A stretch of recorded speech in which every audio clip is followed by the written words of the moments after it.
You're heading south of the Mason-Dixon. This is the Week in Review at the Abbeville Institute.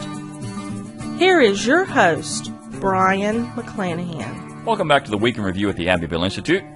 This is episode 39, and this is Brian McClanahan, your host, and we're talking about the week of August 22nd through August 26th, 2016. Glad to have you back on the program.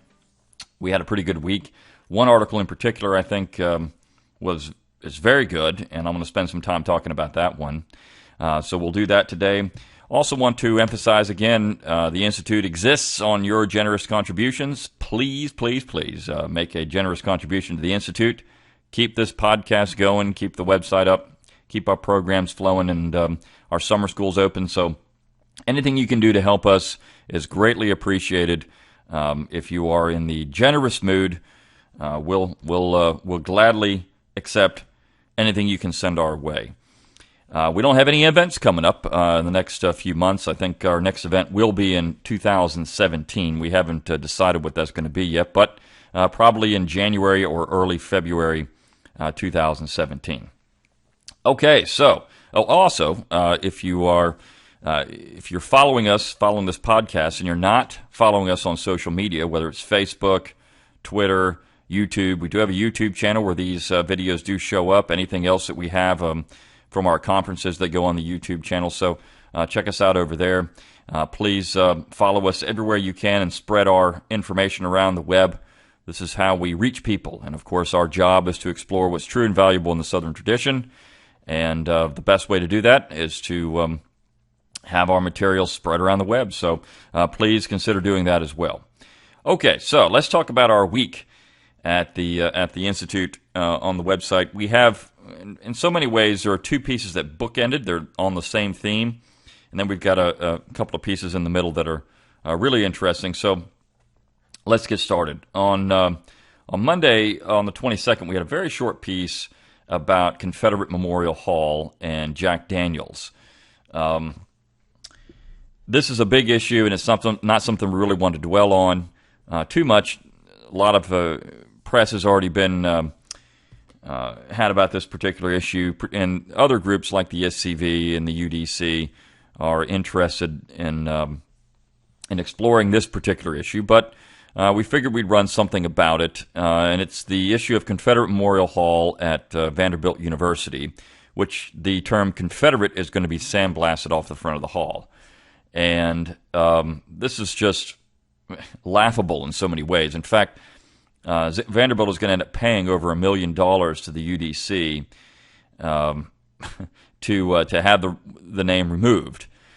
And what other things could they do with $1 million to help out students? But what these people don't even understand or don't even realize, this building was built. This piece is by Philip Lee, and he gets into this. This building was built in 1935 as a residence for girls at Nashville's Peabody College. And the only people who could, the people that lived there, if they were descendants of Confederate soldiers, they could live in this building for free. No room and board. And then by 1979, this particular building was added to Vanderbilt University. The fact is, Vanderbilt University was established by Cornelius Vanderbilt, and his second wife, Frank Crawford Vanderbilt, was the one who persuaded him to establish the school with a fairly large donation. Now, Cornelius Vanderbilt, of course, was pro-Union during the war. But after the war was over, he did a couple of very interesting things. One, he supplied some of the money to help get Jefferson Davis out of prison. And two, he thought Vanderbilt University was going to help heal the wounds of the war and help heal the wounds of Reconstruction. This was a contribution to bringing the sections back together. Now, his wife was an ardent Southern sympathizer. In fact, she's from Mobile. And there were former Confederate general at her wedding. And this woman was very much a Southern partisan. So you had this union of this very wealthy industrialist Cornelius Vanderbilt and this Southern belle, and that led to Vanderbilt University. Vanderbilt University was pro-Southern for most of its history. It's just in the last of this PC cleansing that's been going on in the South now that some of these things have come under attack. But people don't even realize their own past.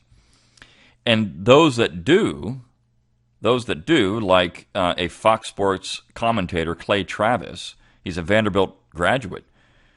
He apparently tweeted something about how this was just PC gone mad and was so stupid. He had a contract with Jack Daniels, and they dropped him from his contract. He was getting $3,000 a tweet or something like that about Jack Daniels, so they drop him. And I mean, this Jack Daniels, from Tennessee, the Daniels family in Tennessee, all these people were Confederate veterans. So I mean, it's amazing to me, and this actually plays into the piece that I want to spend a lot of time talking about. I think the thing that's most amazing about this entire issue is how Southerners are really forgetting who they are. They're forgetting their past.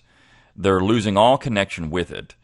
And once you do that, you are like a ship in the ocean without a compass. There's no direction. And so by making Southerners feel guilty about their past, which is just stupid, they're forgetting really what that entire process was about. And I think that's the thing. When we look at what the Abbeville Institute is trying to do, and when we say we're going to explore what's true and valuable in the Southern tradition, that idea of independence, of self-determination, of decentralization, limited government. I mean, these are things the South held on to longer than anyone else in the United States. And they exemplified that in 1861. They were going to do what their fathers did in 1776, and Jefferson Davis made that clear several times. So did other people. They're just following the American tradition. It's just the North had forgotten that American tradition by invading and conquering the South. And so you get this transformation of America, a recreation of America. And the South was going to be left behind. It's not because the South, and this is the piece on Tuesday we'll talk about, after the war was over, Southerners wanted to be back in the Union. They wanted to be back part of it again. They wanted to be accepted, but they never were. The South always became the other that was there for criticism and to be shown as the redheaded stepchild, the section that never really fit with the rest of America, unless they were trying to bow down to the North and be more like the North. And this is exactly what's happening here. When you have Southern institutions and Southerners in general saying, well, we're just a bunch of bad guys. What our ancestors did was just a bunch of bad things. We believe those people are traitors. They're actually turning their back on the entire history of America. I mean, you might as well turn your back on George Washington and Thomas Jefferson and James Madison and James Monroe and all these people too. Because you can't say one group was right and the other was wrong.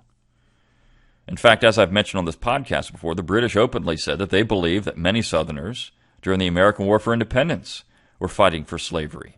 But yet that part of it, there are people that are, of course, saying this, particularly on the left. Well, we just need to disown those people too. Some Americans stop short. They say, "Oh, no, you can't do that." I mean, we can criticize Robert E. Lee and we can criticize Jefferson Davis, but we can't criticize George Washington and Thomas Jefferson. That's a completely different thing. How so? You're not being consistent in your support for self-determination. And that's the thing that people need to get out of that war more than anything else. Fighting over, arguing over the causes of the war, it's really silly in so many ways. What needs to happen is people need to understand that regardless of causation, and we can debate causes of the war and the long-standing causes and these type of things, regardless of that, the fact that the South declared its independence was perfectly in line with the American tradition. And that's something that people need to get. So, people turning their back, and of course, the president of Vanderbilt University is not a Southerner. He's just trying to make people happy. If you look at the Board of Trust members of Vanderbilt, most of them are from the North. They don't even understand why anyone would have an attachment to the Southern tradition. And it's becoming, if you start saying these things, you're persona non grata. You're going to be ostracized. You're going to be criticized. All because you're saying, look, what we want is a recognition that these people who fought for the South, they're our ancestors, they were noble people. We may not like their society in which they lived, the labor system in which they had, but we're not going to turn our back on them. We're not going to say they were demons. And there are millions of Confederate descendants out there. The piece by Paul Graham, Confederophobia, it's spot on. People were running from this, and they shouldn't. And they didn't for most of American history. It's only in the last, 30 years this has gotten really bad. One thing, I've been going through old Southern partisan magazines from the 1980s. And even in the 1980s, there were article after article, flags under attack, the Southern tradition's under attack. What are we going to do about it? Nothing's changed in 30 years. What I think we need to do about it more than anything else is go on the offensive. And it's not defending, not always playing defense. The flag is this, the Southern. It's explaining what the Southern tradition is and what we can get out of it. How important the South really was to the Union itself and to the American tradition. There wouldn't be American conservatism without the South. You wouldn't have it. There really wouldn't be this American tradition of independence and decentralization without the South. Southern culture wouldn't be what it is without the South. Or I should say, American culture wouldn't be what it is without the South. The South is America. So what we're trying to do is go on the offensive and let people, and remind people more than anything else. Let them be proud of who they are. Remember who we are. That's the important thing. And so when you look at what's happening, this stuff is going to continue to happen. We can play defense all day long and try to say, don't do it, don't do it, don't do it, or we can try to change minds and say, no, people should be really proud of the South. If all the symbols were gone, and maybe in 20 years they will be, if all the symbols are gone, the Southern tradition would still be there. It would still be there. This idea of decentralization would still be there. Maybe it's suppressed. Maybe it's not as popular as it once was. But I think, and what we're seeing now, the decentralization, which, again, the South carried out more than anyone else, is becoming the idea of the 21st century. That's why we had our conference on nullification. It is becoming the thing that people want. On the left, too. And that's the important part of this. You got to persuade people on both sides that decentralization is important. And it really is the American tradition. So the last piece of the week kind of gets into that. So I'll talk about that in a minute. But let's talk about Tuesday's piece, Reflections of a Ghost, an Agrarian View After 50 Years. This is written by Andrew Nelson Lytle, and it was a speech he gave in 1980 on the 50th anniversary of I'll Take My Stand. And this is such a good piece. What he does in this particular piece is explain, after 50 years, where he thinks agrarianism is still relevant. And here we are now, again, almost 40 years after this. In 4 years will be 40 years after this particular piece was written. And is agrarianism still relevant today? And the amazing thing about this piece is you see a cataclysmic shift in America between 1930 and 1980. And some of the things he talks about in this piece and some of the things he was experiencing in the 1920s, you'll never find that again. He talks about traveling by car and how long it took to go places. But not only that, when they wouldn't stay at hotels. They'd just pitch a tent on the side of the road. They'd go into a farmer's field, get his collards, and cook them up, and that's what they would eat. They would go into town, maybe get a bath here, go into town and meet with friends. But it was a very stress-free environment. You just lived in the country. Nobody cared if you pitched a tent on the side of the road and went on with your business because nobody was really around. He talks about being in Mississippi and going to a courthouse there. He's on his way to Tupelo, and he would ask directions, and all the people there at this courthouse still rode up on a horse. This is the 1920s. They still were traveling by horse, and when he asked them where to go, One guy said, go to the place where the widow lives and take a left. Didn't say how far down it was, but he knew where he was because that widow didn't have any cut wood in her front yard.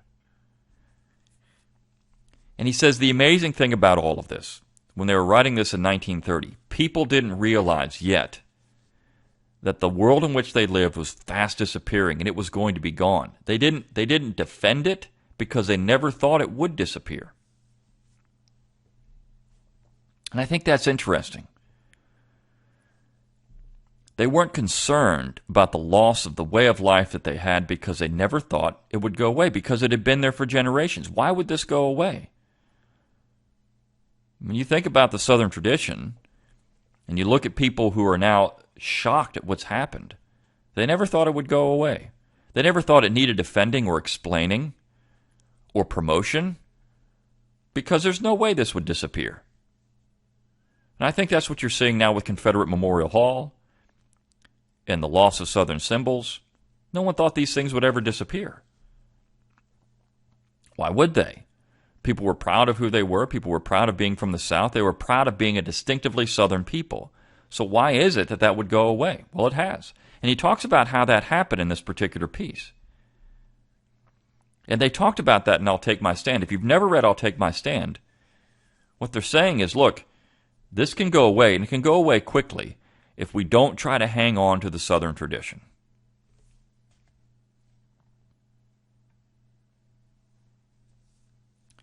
And the funny thing is, we have a piece on Vanderbilt on Monday. Of course, all the agrarians were around Vanderbilt, and how that was a center for the study of the South and what the Southern tradition meant in literature and history for a long period of time.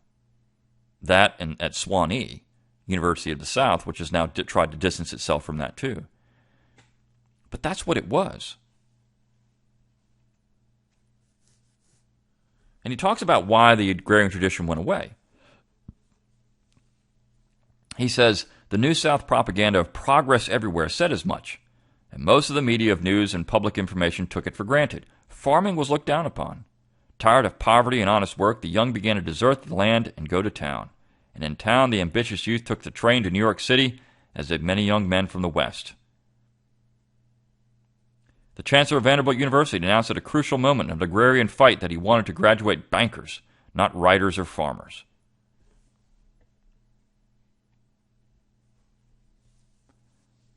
And that's true. Southerners ditched the South.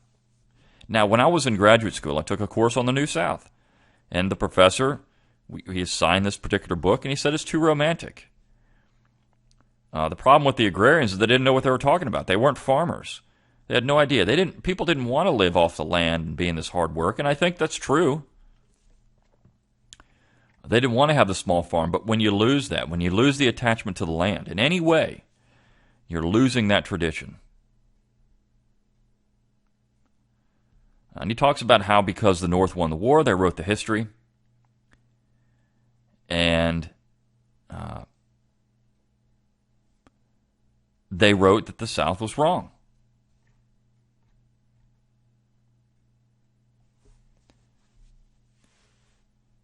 And the thing about it is that, Southerners wanted to be part, as he points out, Southerners wanted to be part of the Union. And they were fine in some ways with critique of the South because they just wanted to get along. After World War I, World War I really was a crucial period in American history because it brought the sections back together in a way that no other thing could. The Spanish-American War started the process in 1898, but World War I, and there was images of the Confederate soldiers shaking hands with the doughboy. This was supposed to bring the sections back together, and Southerners thought we're part of it now. But what they didn't realize is they never were. The United States needed the South. They needed Southern men. They needed what the South brought to the Union. And in some ways, one of the misunderstood parts about the World War I period is the Wilson administration and the domestic side of it. Not the stuff that was going on during the war, which was just blatantly unconstitutional, but the stuff that happened when he first became president. And the things I'm talking about are like the Underwood Tariff, the Glass-Steagall Act, the Clayton Antitrust Act. If you look at the people that wrote those bills, they're all from the South. Henry D. Lamar Clayton's from Eufaula, Alabama. We already talked about Oscar Underwood, Carter Glass, Henry Stegall from the South. And so what they were doing, and I think it's very clear, they were all very much interested in limited government. But what they were doing is using this mechanism that was given to them by the North. Remember, the North expands power of the general government in the 1860s forward. And they're doing it for their own benefit, for the industrial society that they wanted, the commercial industrial society. So what the South did is use that same mechanism to get back at them. They're going to regulate banking. They're going to regulate the economy. What they're going to do is regulate northern industrialists, is what they were trying to do. So it's an agrarian attack in so many ways through the same mechanisms that they were given against the industrial North.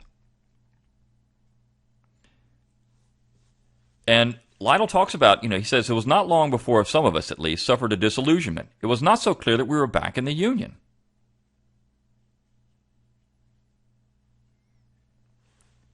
One, he points out, one of the reasons why is because of the Scopes trial. Southerners were poked fun at. Look at these backward Southerners defending creation. They're not in tune with the times, right? This is so silly.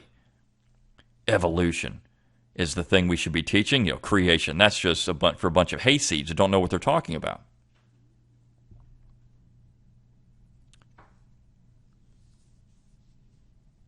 And he says that. The thing is, after the economic exploitation of the South, this religious attack on the Southern spirit seemed to have a double purpose. To denigrate us before the country and the world, make us laughed at as backward and ignorant. But he said the real point of all of this was to accept a secular instead of a divine order of the universe.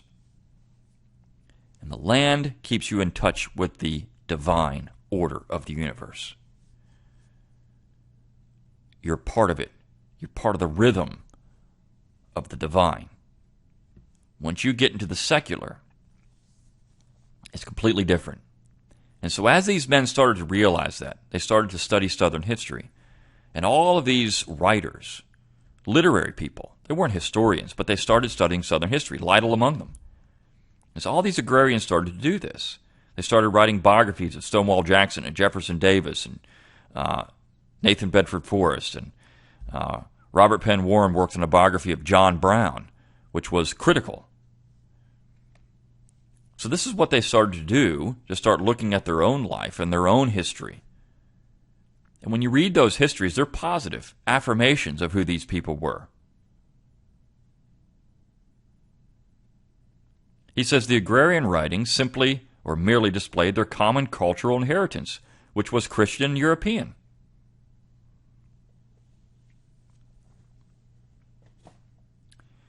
He says, he quotes from I'll Take My Stand. Opposed to the industrial society is the agrarian, which does not stand in particular need of definition. An agrarian society is hardly one that has no use at all for industries, for professional vocations, for scholars and artists, and for the life of cities. Technically, perhaps, an agrarian society is one in which agriculture is a leading vocation, whether for wealth, for pleasure, or for prestige, a form of labor that is pursued with intelligence and leisure, and that becomes the goal to which the other forms approach as well as they may. So he's not saying you get rid of all these other things. But the farmer is the ideal person in that society. This is what Jefferson said. It wasn't that they were against these other things, but we should still hold on to the land. He says, surely then it must be taken that a poet, a farmer, a banker, a historian, a schoolteacher must live in a certain place and time, and so exhibit the kind of belief and behavior defined by the manners and mores of that time and place. It was not necessary to be a farmer to be agrarian. It was merely the basic occupation of a commodity-producing society. And there's a very good line here. He says, the liberal cartoons attacking showed us with our heads under a mule's tail, or a lone privy with a half-moon cut over the door and the door closed. It left to the imagination what was behind the door. Allen Tate remarked that he preferred an indoor commode so long as he didn't have to kneel down and worship it before using it. And that's what he's saying these Northerners were doing. They're going to worship the toilet.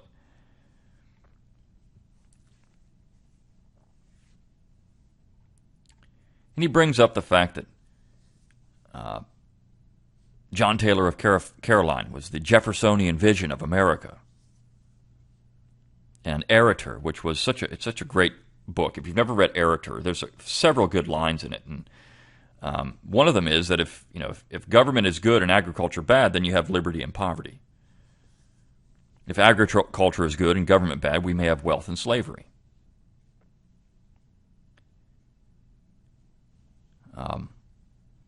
So Taylor was spot on back in the late 18th century, early 19th century about what would happen if you fused together finance and industry and government.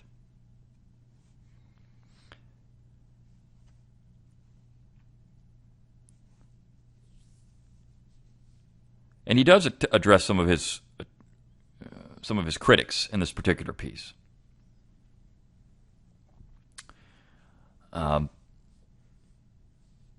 He says, the misunderstanding, even among the most sympathetic critics like Louis Rubin, has assumed that a commodity-producing society such as the South and West had not a chance of sustaining itself before the successive triumphs of the financial corporate role of money. And this kind of money is always international. They were vague about this corporate rule, but they accepted as absolute the ex post facto assumption of the relative poverty of the Southern farm and its ultimate doom. He says the confusion lies just here. The communities composed of families with real property and private businesses still existed. The fight was on, but the outcome was uncertain. The Depression was a heavy blow. Cotton cost 7 cents a pound to grow, and it brought on what is essentially the world market 5 cents. The only answer Roosevelt's government could give was plow under a fourth of your labor, cotton, corn, hogs, and cattle. This is the most immoral fiat ever handed down from afar. Destroy your handicrafts and life for an abstract stock market purpose. Where was the Joseph to talk of lean and fat years, store away instead of destroy?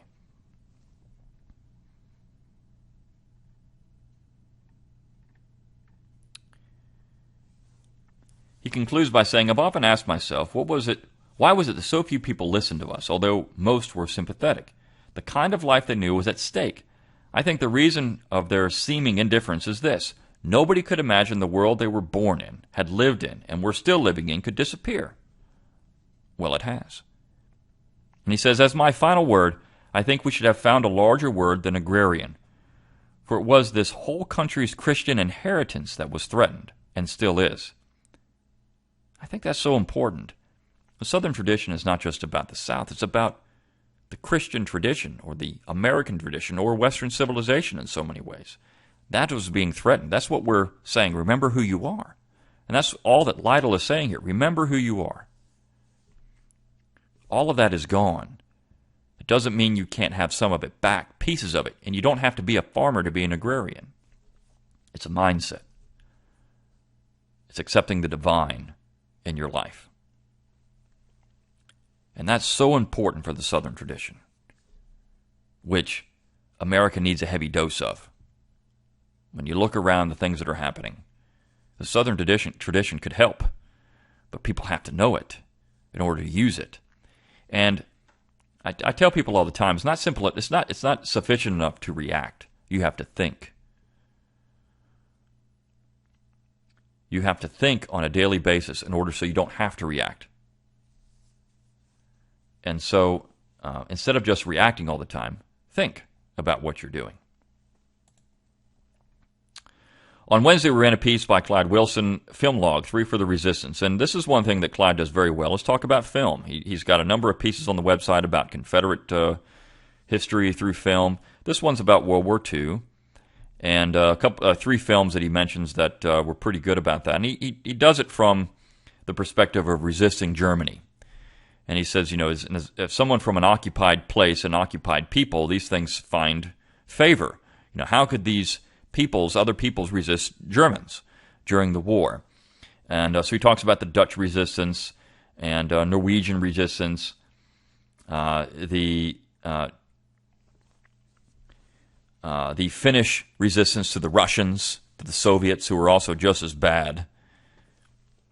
So these peoples that were trying to hang on to their own culture and their own history, resisting the totalitarian governments around them, whether it was Germany or Russia.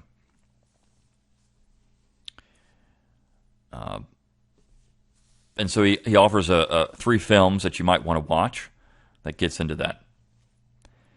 Thursday, we ran a piece entitled South of New York with Charlie and Me, and this is by Paul Yarbrough. He's a very good writer, and he talks about how, people are, and this is kind of changing directions a little bit, but how people are very upset with national politics, and how it really doesn't matter who wins, whether it's Trump or Hillary. Now, of course, people are going to have their personal favorite in those two, and who they think would be better for the direction of America, et cetera, et cetera.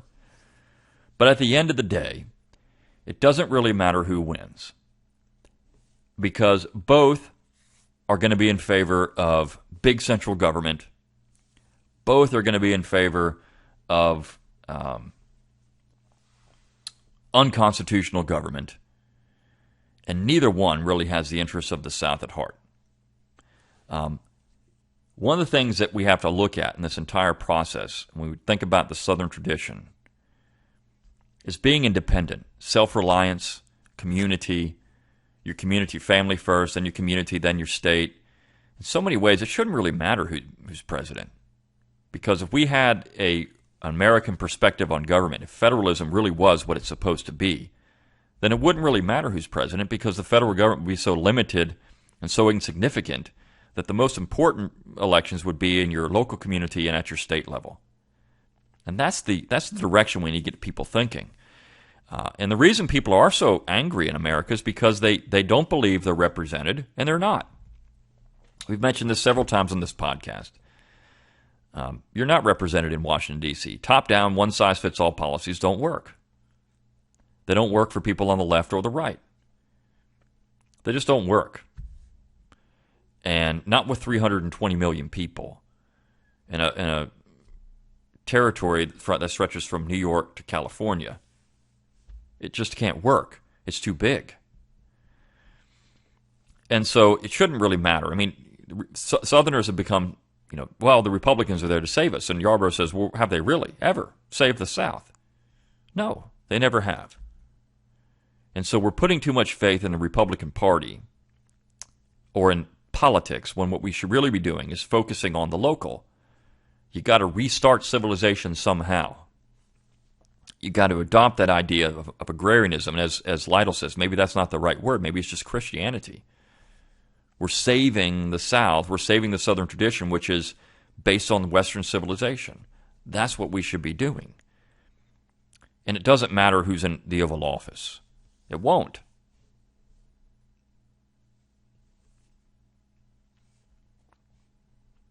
The South has never had, the Republican Party has never had the South in its best interests. But we're told it does. The only thing you get is more and more focus on the center and less on real Southern values and institutions. Or decentralization. I mean, you could say the same thing about the North as well. And I ask this sometimes of liberals, what is the Democratic Party? I mean, if you're a dyed-in-the-wool Bernie Sanders person, is the central government going to give you what you want? No, but I think that Massachusetts could, or Vermont. You can go live there. California. Why do you want the rest of everyone to be like that? Just accept what you want.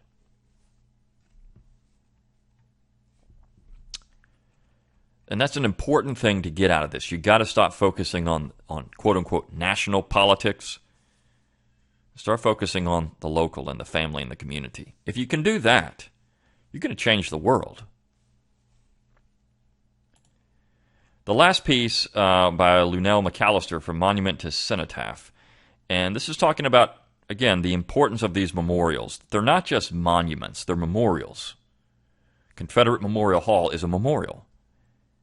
They're not monuments, they're memorials, and they represent, as she says, the term cenotaph is a term for a symbolic tomb for dead buried elsewhere, especially veterans. And she brings up the fact that, every year they have the Queen go and put a wreath at a cenotaph there in England. This is in London, the Whitehall Cenotaph, because it's about the soldiers who have died elsewhere. And that's essentially what these Confederate memorials are. She says, our monuments, like the Alamo and Whitehall Cenotaph, are more than just a tribute to sacrifice. They represent a gravestone in lieu of marked graves. wherever you are, whatever monument you're talking about. It could be the Vietnam Memorial. And people have vandalized that. And we've run a piece, when the Confederate monuments are only the beginning. People are not happy about American history before about 1975. So anything before that is bad. World War II, these people were bad. Korean War, these people were bad. Vietnam War, these people were bad. There's people that can't see the connection, but it's there. We've run a piece about that before, but there's a connection. People are saying it's not just the South is bad. That's just the beginning. That's the low-hanging fruit. Once you pick that fruit, what fruit are you going after next? Well, it's pretty simple. You're going after World War I memorials. You're going after World War II memorials, or Vietnam Memorial, the Korean War memorials. Or you're going after the Washington Monument or the Jefferson Memorial. Those are the things that come next.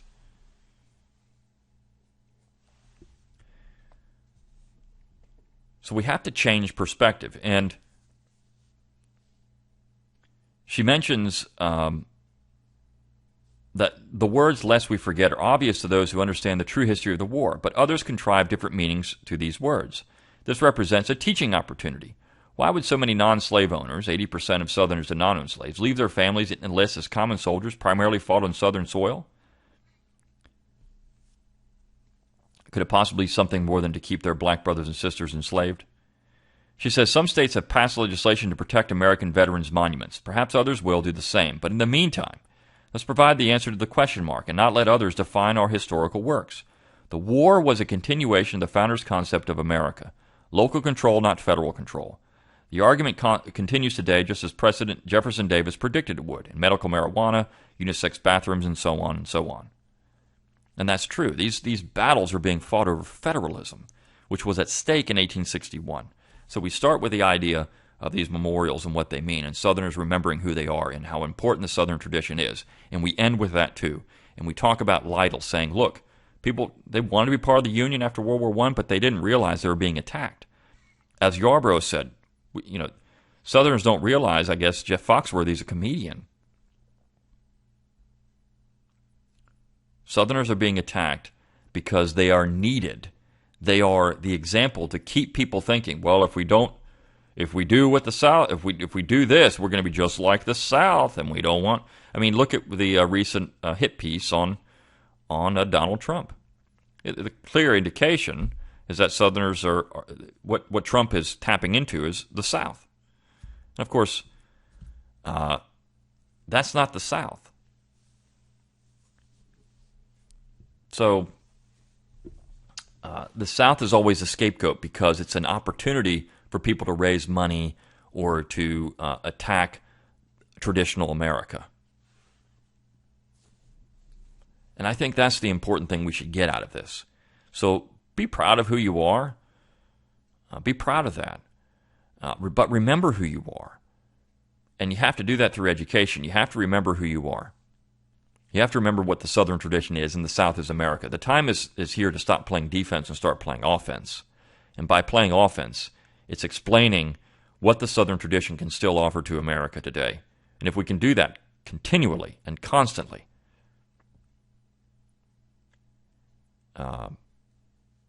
you will change the way people think. And it could take 100 years. It could take 200 years. All the symbols could be gone. The monuments could be gone. The flags could be gone, whatever it is. But even if all that's gone, in 1861, the South didn't have any symbols. It had no monuments, but it had the spirit of the founding generation within it. It had a culture and a tradition that was worth hanging on to. As long as that's there,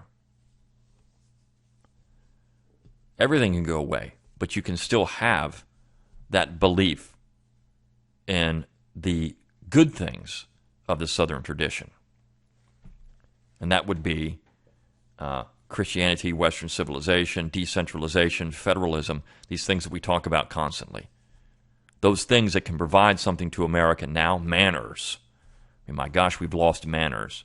Those things we can provide to America now that could benefit America.